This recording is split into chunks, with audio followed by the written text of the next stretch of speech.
أبو بكر الصديق رضي الله تعالى عنه كان خليفة، ومع أنه خليفة كان ينتظر ما يخرج من بيت المال فقط.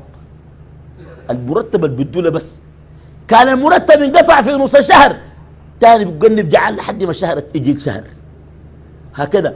فمن رجع فذهب غلامه وجاءه بطعام، فأكل من الطعام لقمة واحدة، شاد اللقمة خدتها في خشمه.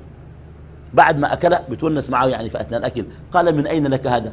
قال كنت قد تكهنت في الجاهلية، يعني أو كان ممن يتكهن في الجاهلية، الكهانة اللي هي العرافة والدجل والشعوذة دي.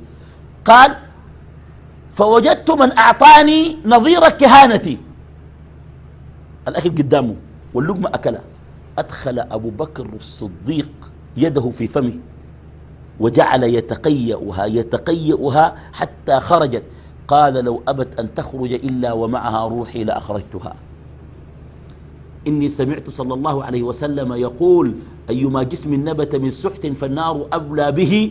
شوف الورع، رفع يدينه لله، قال له اللهم إني أعتذر إليك. اللقمة ما أكله ومرقت، لكن ما مرقت كلها، مما خالط الأمعاء وحملت العروق. اللقمة بقى منها باقي ما قدرت أمرقه، بيكون ده مش مع الدم. قال له ده أعفى لي فيه يا الله. بعد ما مرق اللقمة، رأيك شنو؟ ورع ولا ما ورع؟